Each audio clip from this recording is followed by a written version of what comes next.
I was telling him like there's something significant and supernatural that happens when your physical worldly safety net is removed and you have to rely on the safety net of our creator. The greatest thing that I learned from living with those people in that culture, in that place, was they had nothing. And they were the happiest I'd ever seen. That was the best thing that ever happened to me, because I believe when the desire's there, the hunger, the obsession, you'll find the way. When the why is strong enough, you'll always find the how. Because the majority of the trouble is just getting to that point. So victimhood is real. Like once you decide there's nothing going to defeat me, right, that's when you start to see your life change and you start to level up in every area. I truly believe if you want to go succeed as a husband, as a father, as a son of God, in business, whatever it is, you have to. Welcome back to another episode of What the Creator Podcast. I'm your host, Justin Berry, and today I got a special guest with you, man. This dude, meeting him for the first time, I think like this is the first time where I'm like, okay, something about him, there's an aura about him that I think is going to, you'll be able to feel and be able to hear and see in this episode. But I also think he has a lot of valuable information that he can give you and some of you in what you're trying to do in your business. And then if nothing else, there's going to be some really life lessons that we'll talk about in this podcast, as we've already done before the episode started. So I introduce to you, Blake. What's up, my guy? I'm fired up to be here, How brother. you feeling, man? I'm amazing, man. This is an honor. I appreciate you. Love what you stand for. Love what you're doing. And this is it's a privilege to be here, man. Absolutely, dude. No, I'm glad to get you here. We got a mutual friend that connected us, and I think man. Shout out to Brendan for making this connection. It's funny, like I'm at the point now where like I just trust whoever he sends. Cool. Right? Because he sends so many good people my way. So the fact that you're even connected to him, man, I really appreciate you coming and grateful for your time. Thanks, man. Looking forward to this. So let's just get into it. Let's tell people, who Blake is. Right? Who's this guy that's sitting in front of me right now? And give him a little bit of your story and your background. Yeah, I'd love to. Mm-hmm. It's an interesting question, man, when I think of who am I. I think first and foremost, I'm a son of God. Second, I'm a father and a husband. So good. And third, I believe I'm an entrepreneur. So 25 years old, not a lot of years living, but I've had some incredible experiences and met some amazing people along the way that have taught me quite a bit. Yeah. So excited to share and dive in today. Grew up in Arizona. I'm from a family of 7 kids, dude. So it's 6 boys, 1 girl. I'm the third oldest. Oh, it's a busy house. Yeah, wild. So we just grew up throwing punches at each other and That's right. for 18 years. Yeah. Unique thing is when I graduated high school and I was 18 years old, I went and served a mission for my church. Mm-hmm. And so I spent 2 years in Lima, Peru. So moved out to another country, left my family, left my phone, left everything. And just preached the gospel and the good news of Christ, dude, for 2 years, which is the most beneficial thing for my life, and it shaped every decision I've made since then. Upon returning, I had like this newfound desire to go out and be successful so I could go help other people. And I remember talking to a mentor. I said, hey, I just want to build God's kingdom. Like, how do I do that? And he's like, the best way you can do it is go out and make a ton of money, and you'll have all the resources, time, and freedom to be able to do that for the rest of your life. Wow. And so here I am, 20 years old. I'm like, that's interesting, because up until this point, I was like, money's a bad thing. Or it's like, dude, if I'm pursuing money, it's greedy. And this guy gave me permission to just go and just focus on building wealth. Wow. No, that's interesting, man. Like, and I got some questions because the part that people may not know about me is that I'm always extremely curious of culture, no matter where it is, no matter what it's about, right? I love it. And I haven't had the pleasure and haven't been fortunate enough to see places like Peru or some of these other, places. Tell me a little bit more about your time spent there and what that experience is like going from America to and then coming back. Yeah. Crazy. This is my favorite thing to talk about, so we can talk about it all day if you want, bro. Great. So I'm 18 years old. All I cared about up until this point was football and girls. I'd never lived out of the house. Sounds American to me. Yeah. So I'd never lived out of the house. My family, we grew up in a great community, had everything we needed. And then when I moved to Peru, I moved from America, obviously, to another country, completely different culture.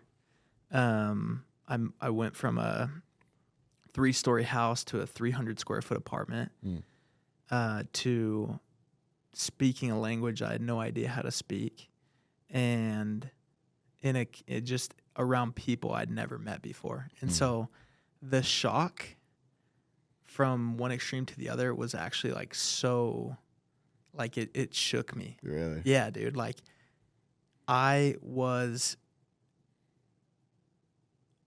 stumbling for the first couple months. I could not grasp how to adapt. And it was one of the best things that's ever happened to my life.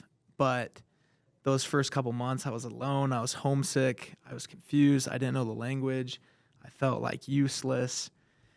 And the coolest part about that time period is actually one of the darkest and hardest times of my life. And it's been the greatest blessing that's ever happened to me, because as I am around people that don't speak my language, that I'm trying to preach God's word, and I just felt useless, hopeless, and alone. The only person I could turn to was the man. That's it.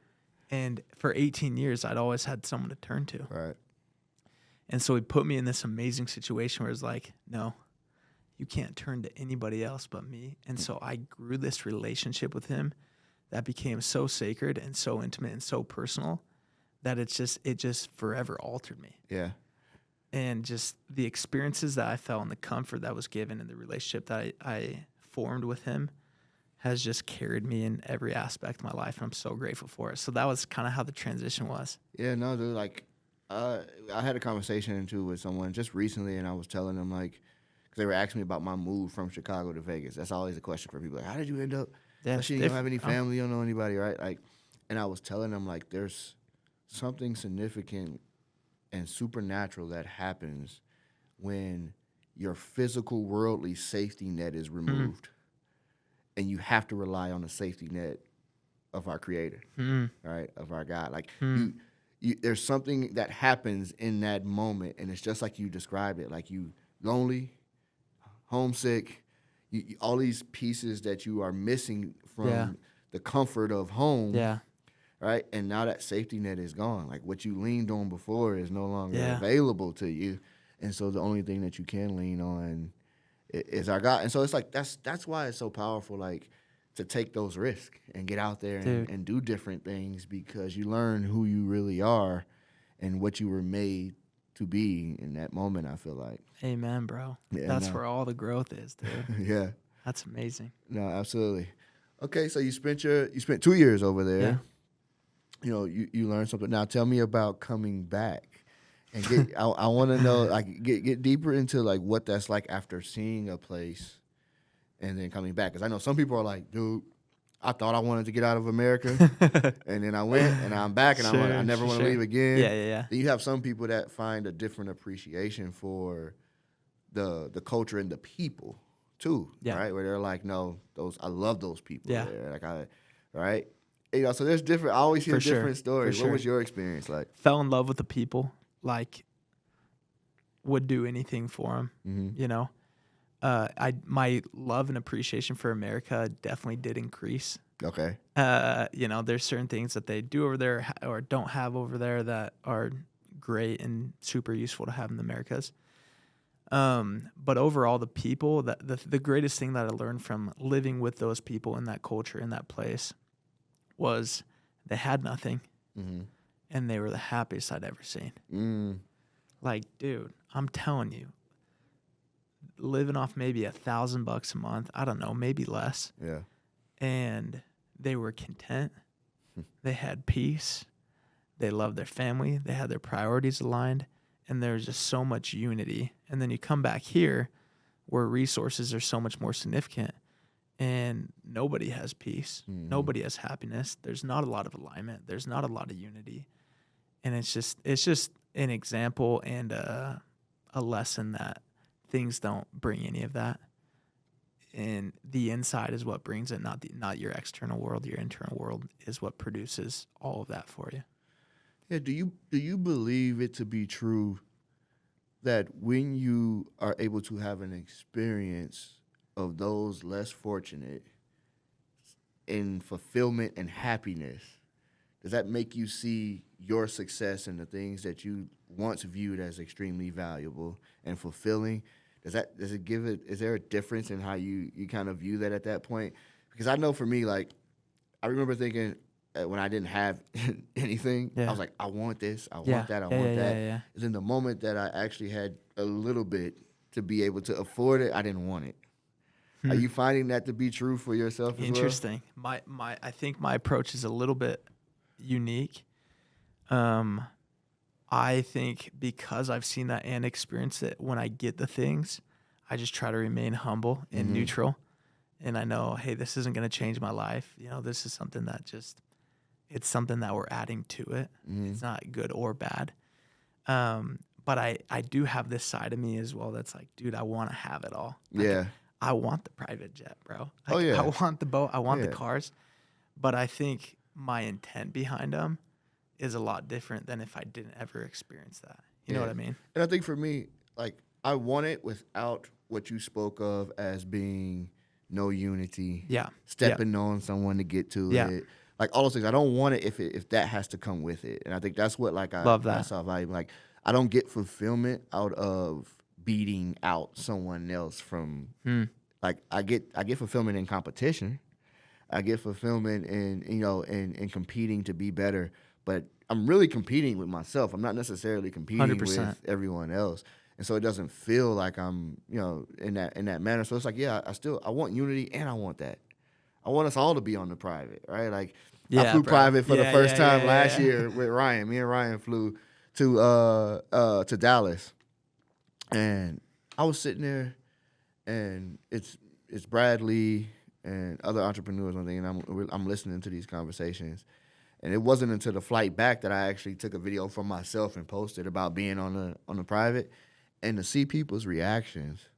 And it was funny because, you don't know what to expect. I was like, are people going to be like, bro, who does this guy think he is? Da-da-da.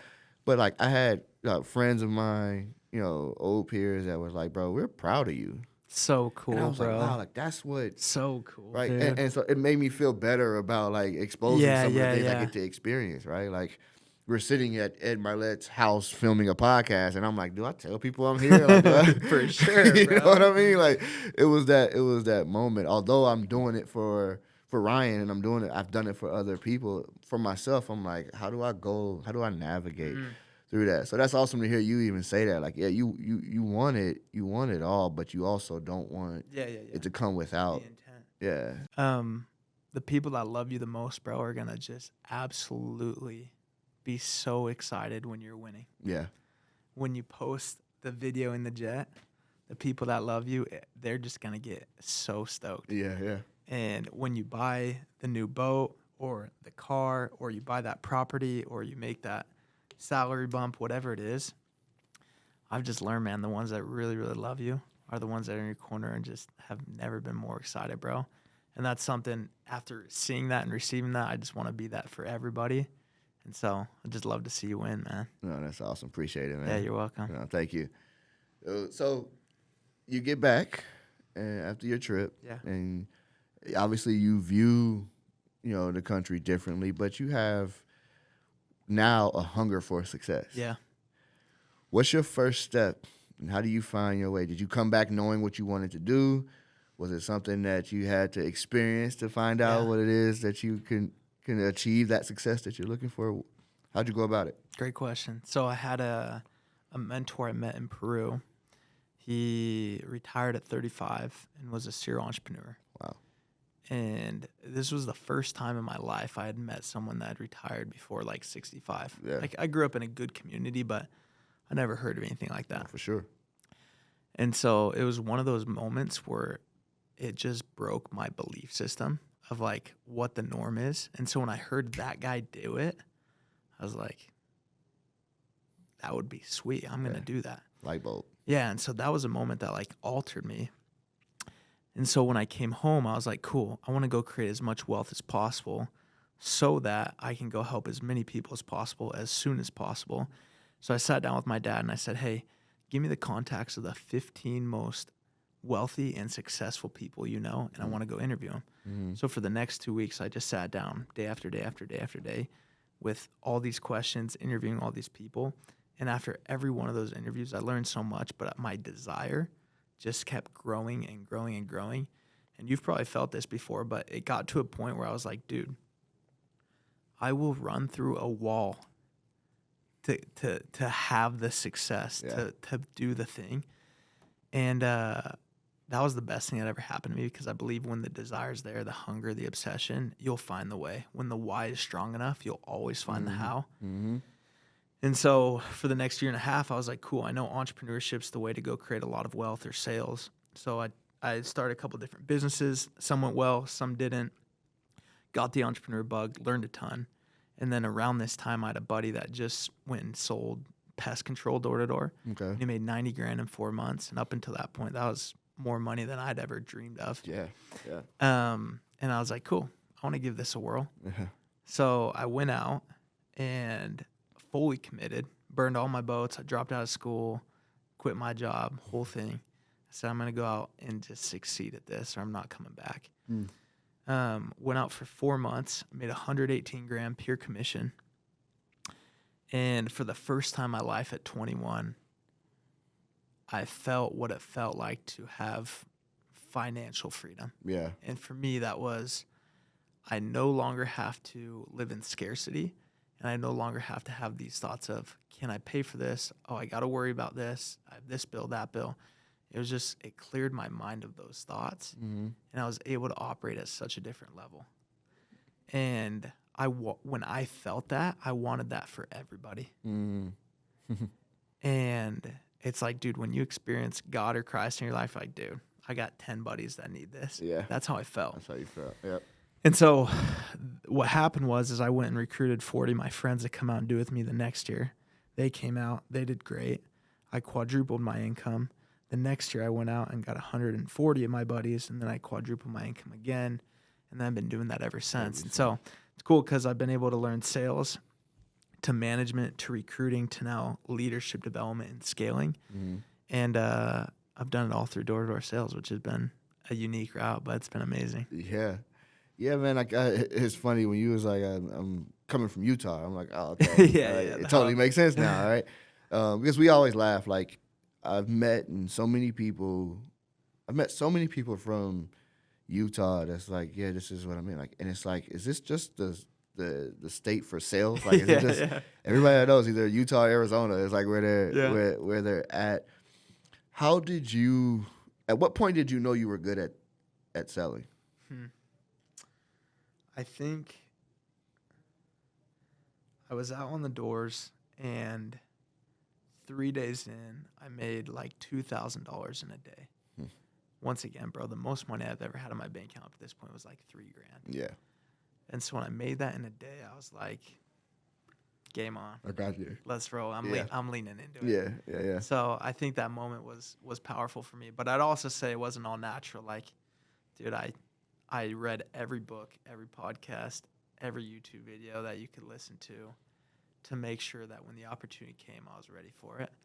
And rubber just kind of met the road, and it was a good fit. Is there somebody that gave you inspiration that you looked at like, yeah, they know it, like they got it? I think back in those days, so that was 2019, 2020. Believe it or not, Grant Cardone was a big one for me. Okay. You know Grant. Oh, yeah. Because he was kind of in that sales world / real estate. And then have you heard of Brian Tracy? Mm-hmm. So Brian Tracy's my guy. And then as far as the mind goes, I read a ton from Napoleon Hill. Okay. Yep. And I got a couple of those. Yeah, books those in there. guys were like my mentors, dude. Obviously never met any of them. Yeah. But I just devoured everything I could from them. And yeah, man, they taught me more than any college university could give me. No, absolutely. I mean, I've had the opportunity to sit in rooms with Cardone 4 or 5 times, do Ryan. Yeah. And I've gotten an opportunity, obviously, to hear these conversations. You know, when you're holding the camera, you get to hear conversations that other people don't get to hear. Yeah. But, like, one thing I learned about about him and why someone would be so intrigued and drawn to his personality is that no matter what he's saying, there's conviction behind it. For sure, bro. Right. I love And sometimes that. I'm like, I don't even know if he truly believes yeah. what he's saying, but there's so much conviction Yeah. behind what he's saying that it's forcing you to go and you at least think about it. And like as and somebody that's trying to sell somebody, that's what you need, right? Like you need someone to just at least start to think about what you're saying. How good you are would tell me whether or not you can close them, but like that part is where like you can get me to stand at this door a little bit longer, right? So I and it's funny because with him it doesn't matter what he talks about, you feel that, right? Like and I'm like, man, this is mastery sometime at work when you're seeing it. And so it's like, yeah, like what you're saying, like having some of those people, to kind of draw inspiration from, and I always say like, you go mimic it, word for word or bar for bar. People can consider that plagiarism, but if you take it from multiple people, I like right, that. that's just research. I like that. Right, that's just research now. So it's like it's awesome to hear you say that because I'm like, yeah, okay, I totally understand why you're having success, right? Like you're looking at the right kind of people because the other piece with all those three individuals that you named, you still feel empathy. Yeah. Like you still feel like they actually care, even though they're pushing you in the direction that they're trying to get you to go. So that's awesome. Okay, so you found out day 3, like this is it. Like this is I'm pretty good at this. And then you start to develop in other areas as you bring on teams. And essentially that's the model of scaling. Yeah. Can you just you gave a little bit, but break down your process. Did you know that for your business going into it, like what you needed to do to scale, the people that you needed to find? How'd you go about picking friends to even do it or your guys to do it with you? How'd you go about that? I'd say I was self-taught. So it all started, I love what you said about conviction. And like I said, dude, when I had this experience, I was like, dude, money was great, but I learned, developed skills, grew a ton, met amazing people, et cetera, et cetera, et cetera. Yeah. So the conviction was the first thing where it was like, I have to let people come experience this. And then from there, that conviction just led to a ton of conversations. Because I believed in it so much. I was getting so many people that were asking me questions about it that naturally I then sold to come out. And then they had friends that they had friends and they had friends. And then they were able to come out. I was able to kind of show them the blueprint of success. They then go succeed. And then they go back, and then they have their own conviction and their own story. So it's cool. It's just like this snowball that just kept growing and growing and growing. And it just hasn't stopped. And so I didn't know what I didn't know, but I knew that in order to scale, I needed great people on the bus. And once I found the great people, then I gave them the freedom and flexibility to go make a ton of mistakes and go have autonomy and go also scale. Yeah. And then they did that with those people. And so it's been this really unique phase of building people who build people who build people. And as leaders, you're always under a magnifying glass. And it's just been important that the people I lead know that I love them and care about their life before their work life. And I feel like that's been a massive secret to scale. Yeah. And people want to be around someone that can help them achieve their personal goals and their business goals. And that's kind of been my focus as a leader. And as we've scaled, I think I attribute a lot of our success to that. Yeah. I mean, what you're talking about is company culture. What you're talking about is core values. You're talking about all those pieces. I mean, that was something that I watched shift here, right? Like when I came, there were core values on the wall, right? And people, a lot of people align with it, and that's why I was kind of drawn to it. I was like, okay, this is a way better setting than the armored truck company. That's a bunch of retired military that hate their wives and deal with alcohol problems, right? Like this is such more like that was so toxic that this was like night and day from what I was experiencing. And then as you get to know people, you start to go, oh no, like they're not acting. Like this is a real thing. Like people actually care for each other. These individuals here spend time with each other outside of work, right? And that's why I'm like, okay, when you go with your coworkers everywhere, there's a different atmosphere. There's a different, And then as Ryan got bolder in his faith and got bolder in what he was believing, I started to see anybody that didn't align with that started to fall off, or ended up just shifting and transitioning into something else. And I was like, yeah, okay. So it taught me when I hire, I need to make sure that these people are going to align with what is already in place. So for you, for instance, when you're going, like, is there some type of personality test, or do you go just based on, experience, one-on-one experience when you go about, building out your team?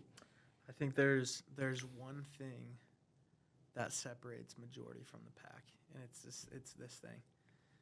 People that take accountability, people that are willing to not make excuses, people that are willing to just do the work, take ownership, not blame, like just take it into their own hands. That's the most valuable attribute, and probably in all of work, that we look for. And there's this thing that I'm passionate about that I think's plaguing the world right now, and it's called victimhood. Mm-hmm. And that's the number one thing that I see that automatically tells us we don't want to hire that person. And the opposite is what tells us we automatically do want to hire that person. Wow. So victimhood is, hey, it's this person's fault. It's never my fault. Yeah. I didn't have success because of this justification or this excuse, or this guy is writing my story for me. I'm not in control. I'm like waiting for things to happen. I'm not creating things to happen. And, woe is me. Bad things happen to me. Life happens to me. And, dude, it's just, we all have that natural instinct to be like that.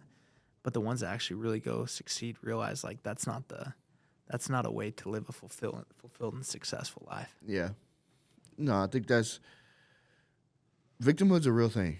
Dude, it's right? crazy right now. And it's one of those things, like, even for myself, like, I never looked at my circumstance like I had a different starting line. Yeah. Right. Even though it is true, you do. Not. People have different starting lines. Dude. But I never looked at it like that. In my mind, I was like, all I need is to get in the room. Dude, I love that. Like, I'll do whatever to get to the room. Once I'm in there, though, is when you're gonna see, acceleration. It's like, because as long as I get in the room, I can figure out where I fit in, right? And that's how I always view, like, my entire life I viewed it that way. Like, playing sports, I was the same way. I was like, all right, I just got to get on that team. Because, like, I know I can compete with them. Like, there's no reason for me to be over here, right? Or it was, I got 10 things to do this weekend. I got to do all 10. Yes. It's not, I got to figure out what to change and what to get off. No, I'm about to do all of them. And whatever I need to achieve in that, I have to do it, right? And as long as I can get there, right? Because the majority of the trouble is just getting to that point. So victimhood is real. Like, once you decide there's nothing going to defeat me, right? That's when you start to see your life change and you start to level up in every area.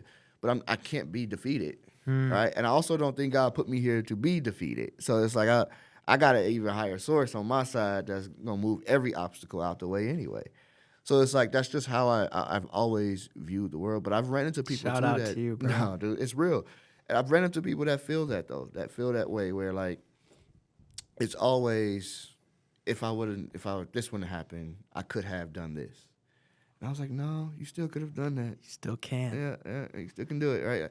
It's all those different parts. So it's powerful to hear you say it, because, I mean, again, you're another confirmation for me and for the listeners and for the viewers that someone that has seen success, that has seen 8 figures every year over and over again since 24, that you never let anything get in the way. And now when you put people in position, you're looking for that same type of characteristic, personality, and the way the mind works. Like, you have to find that in people. Do you think that people can arrive with that type of mindset, after years of experiencing or feeling victimized? It's tough. Because it's a habit that can be broken, but it's probably it's like the most comfortable feeling in the world. Like, you feel at home being a victim. It feels so good, bro. Adversity strikes, your natural reaction is like, let me just, like, sit in this and just think, like, poor me, Yeah. Yeah. And what people don't want to do when adversity strikes is like, cool, why is this happening for me? Right. Like, how is this a benefit? Let's go. What am I going to learn from this? What am I going to take from this? But those that can do that are the ones that we see on the stages, are the ones that we see crushing in all aspects. And man, you're a case study, brother. I love your story. So funny. No, and here's why. There could be two types of people. So let's say Justin's one. He got dealt, quote unquote, a bad hand. Mm-hmm. You had two decisions. You could have either said, I got a bad hand and I'm going to let that affect me the rest of my life. Mm-hmm. Or you could say, dude, maybe I got a bad hand, maybe I didn't. I'm going to do something about it and I'm going to go create my own hand. And you're going to be significantly more happy, successful, healthy, wealthy than the person that lets his bad hand that he got dealt influence him for the rest of their life. Yeah. And so my message is, bro, is like, dude, regardless of what hand you got dealt, good or bad, everyone's going to be dealt a hand. You can still win the game. Mm-hmm. I've played poker and I've gotten the worst hand and I've still won the hand. Mm-hmm. And everyone can go do the same. Just go make it happen. Go create it. Go create the opportunity and go win. Stay in the game. That's right. Just stay in the game. So you found success. You've now built out, a business for yourself, and you're continuing to level up year to year. What do you see, future for your business and what you're doing? Do you find yourself getting interested in other avenues? Or how do you see yourself scaling continuously? Yeah, for sure. Ryan Pineda has been a really good example to me, to believe it or not. That's awesome. The cool part about Ryan is I feel like a lot of people actually say this. They're like, Ryan can do so many things at once. Mm-hmm. Does real estate, but he's also really good at media, he's et cetera, et cetera. Yeah. And that I'd love to step into that because I'm so passionate about real estate. I'm so passionate about sales, coaching, speaking, self-development, God, family, Mm-hmm. marriage. And so as I kind of at a point where my business is more systematized and running well Mm-hmm. without me necessarily needing to be in the trenches, my next step is like, how can I go fulfill my mission, which is to lead, inspire, and impact people through word and being. Mm. And I want to do that through media. I want to do that through podcasting, speaking, coaching, connecting, meeting people like you, brother. Yeah. And I think that's kind of the next phase of my life, man. And so I'm trying to actually copy and paste some people that have done it at a really high level, Ryan Pineda being one of them, and trying to follow the same path and model success. Yeah. When people ask me about Ryan Pineda, I always tell them his superpower is productivity and efficiency. So when you see all that he's able to complete and be good at, and it's like when he gets interested in something, he's all in. And in some cases, that can be a bad thing and a good thing, right? Like, not many people can do that. Right? But because he's so efficient, if it's a bad thing, he learns it quick. Right? Whereas, let's say I go start a laundromat business. I have no idea what I'm doing. I just know people make a lot of money in this business. Right? And because I'm not efficient or productive day to day, it takes me forever to learn how to get good at this. Whereas he can take, 2 weeks, 30 days. Wow. And he's like, either, okay, I know why this isn't working. Or he's like, I'm gonna double down because this is gonna work even greater once I double. Like that's his superpower, right? I learned it early on.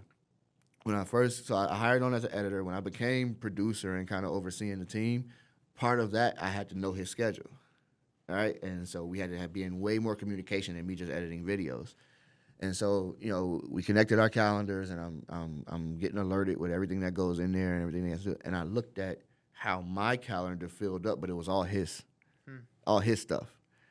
And I was like, this dude does so much in an 8-hour day. So the wealthy way, when he's serious about after 5 o'clock, he's not working. He's going home to be with family. Granted, you're going to get some text messages here and there, but that is not what he's focused on when he's at home because of how much he was able to complete. At the time, it was 10 to 5. It wasn't even 9 to 5. Right? And so I was like, oh, man, I got to do more. I have to have more done in my day. I got to plan it. I got to make sure my day is as productive as his if I'm going to be right and, on his right shoulder. Then I go, all right, he's doing all this. He's spending time with the family. You know, he's working on his health. And I start seeing text messages come in at 5 o'clock in the morning. I'm like, oh, he starts his day way earlier than I do.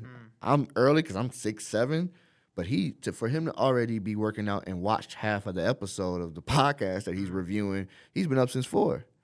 Got to change that schedule now. Now I got to get up earlier. Interesting. Now I got to get to sleep earlier as well. All right, like I got to change. Like as an editor, you up all night with it. That's what editors do, right? Creatives are up. They get creative at night. When everybody else settles down and you've done everything you're supposed to do, that's when all the creative juices start to flow and you get on that computer and you up all night. Well, I had to shift that now because now it's more important to me to align with his productivity so that I can make sure that I'm as efficient as he is on what I need to do, right? And I started to learn that. And that's why I always tell people, like, you want to get locked in and focused on your next level, figure out how to do more in your day. Figure out how to complete more things in your day. And I was like, okay, this is what it takes. So now I can start focusing on my health. I can start focusing on being a better husband, a better father, and all these things because the work is done. I got all that completed during the day. It reminded me of like in grammar school when you did your homework in school so that you can go home and play all day. Like that's what it is. Like you found time to do that homework while you were in class because you didn't want to take it home.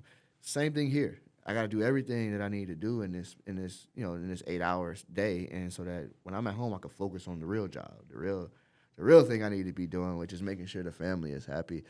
So those little things made me change everything about how I go about spending my time. It made me value my time, and it made me know how much my time was worth for other people to be a part of it. And that was a big piece of business, right? Like I don't need to talk to every client. Yeah. I don't need to edit every video. I don't need to review every video. I need to put somebody in place for those things as you start to scale out.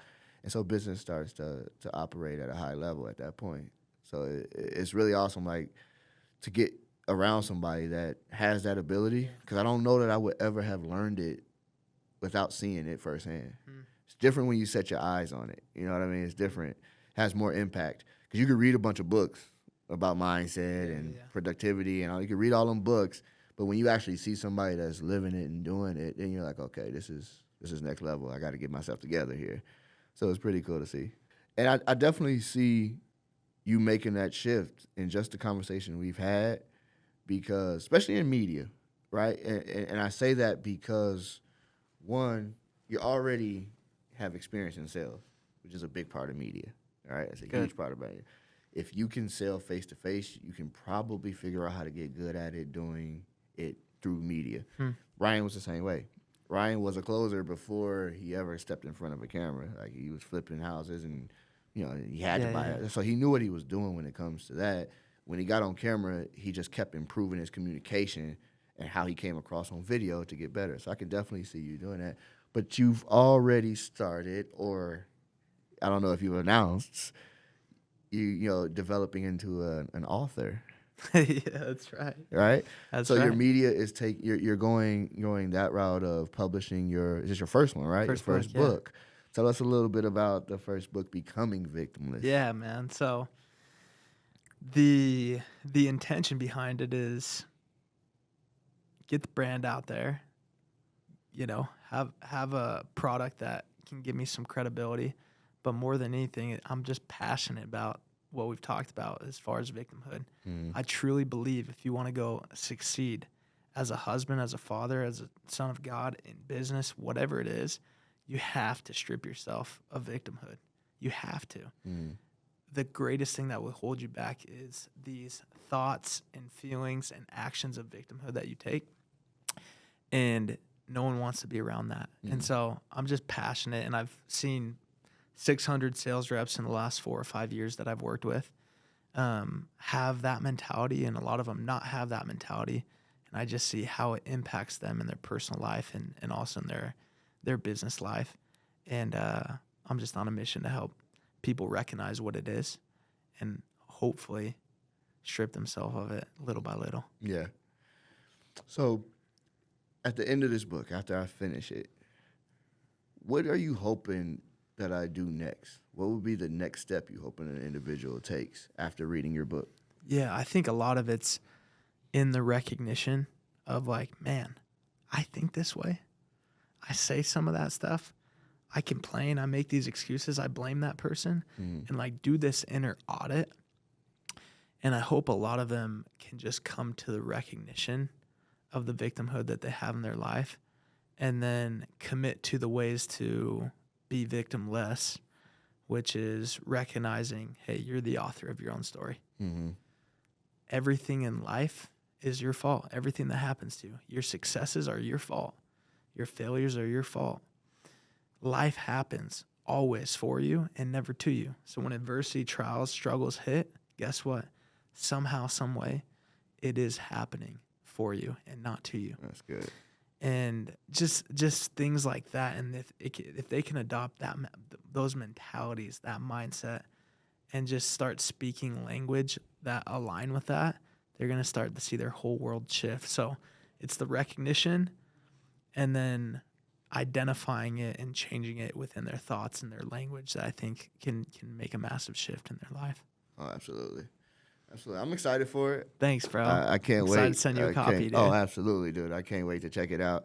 I think, like, there's a lot of power in trying to help build people, right? Like, you can have a lot of impact on people that you have no idea you're having impact on. And to me, that's so rewarding because at some point, somebody's going to come up to you and go, I read that book, and I remember you say, or you might be watching a video online and somebody's using quotes from your book. Stuff like that happens.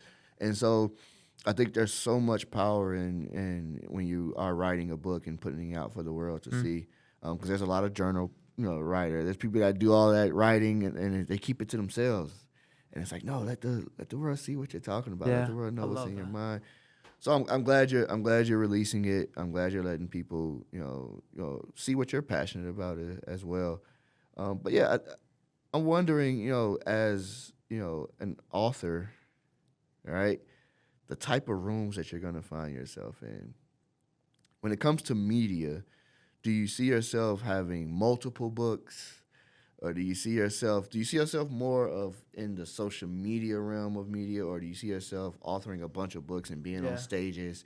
You're at the colleges doing seminars. Yeah. Are you like what route do you see? Oh man, I'm not an author at heart. I'm the social media guy. Put me in front of a camera. I don't want to be writing too much. I want to be speaking with my mouth. So that's the way I'm going, man. And man, there's no one better to ask questions about that than you, my friend.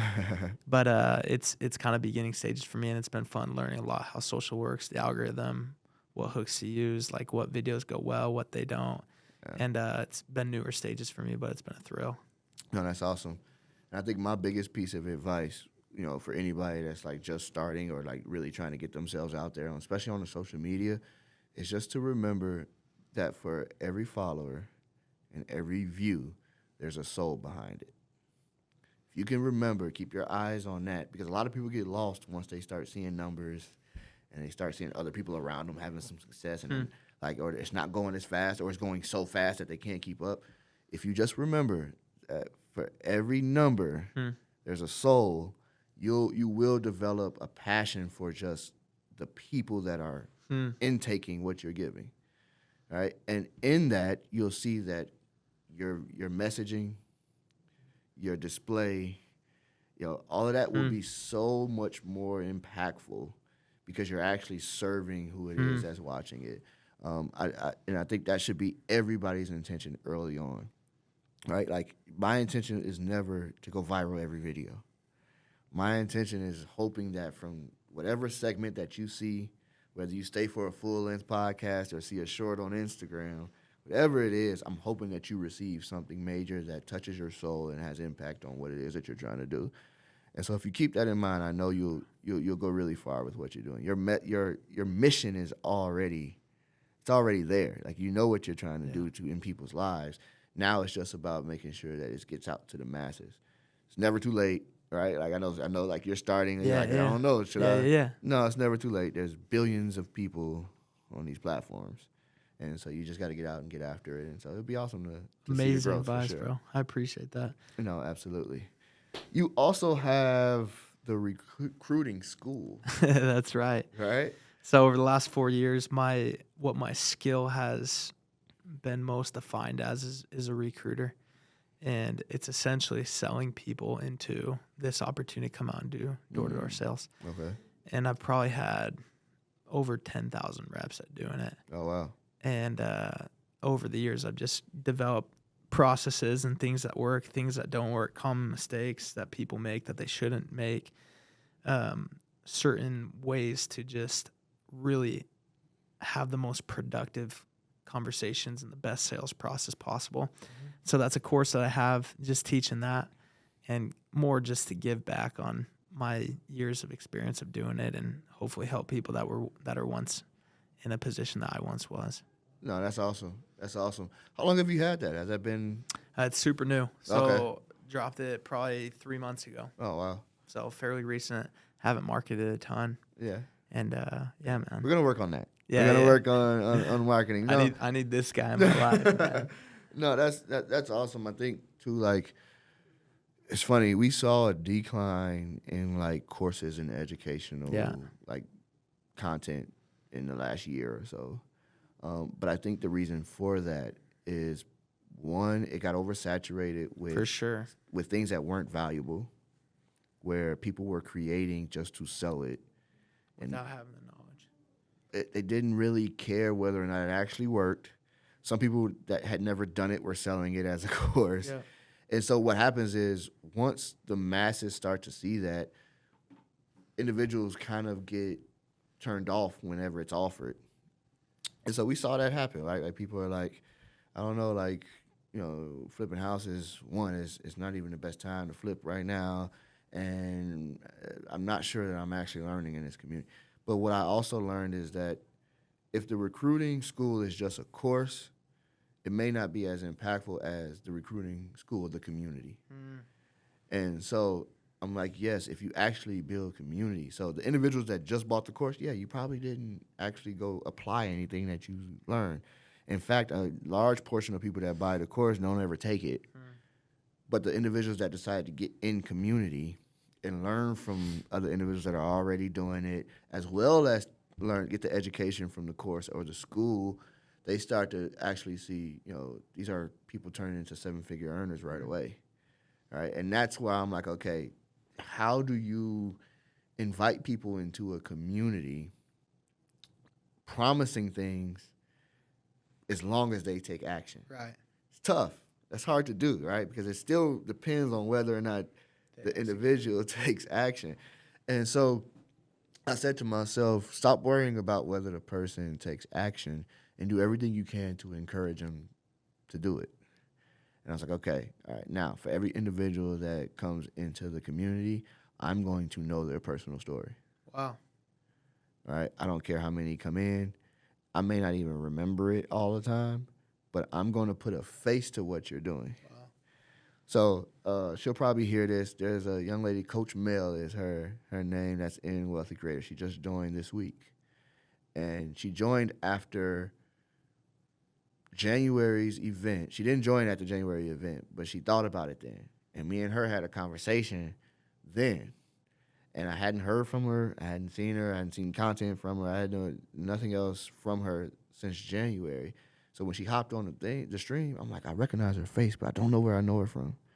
So I was like, you want to explain? Say what's up to everybody. You know, introduce yourself to everybody that's on the call.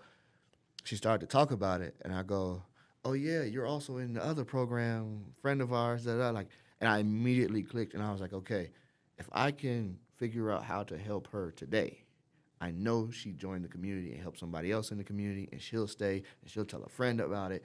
And that's how I started to develop, okay, forget worrying about whether or not it's going to have power and get deeper into the individual.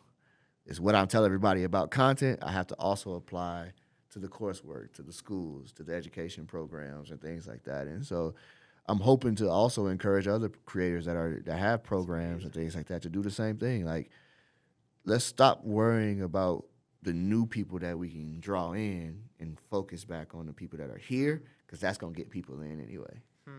You know, so it's inside out approach, bro. It's a lot of power. It's a lot of power in that. Use everything. Absolutely. Well, Blake, I've loved this conversation. I thank you for coming. Let everybody know where they can find you, where they can follow you, where they can support you.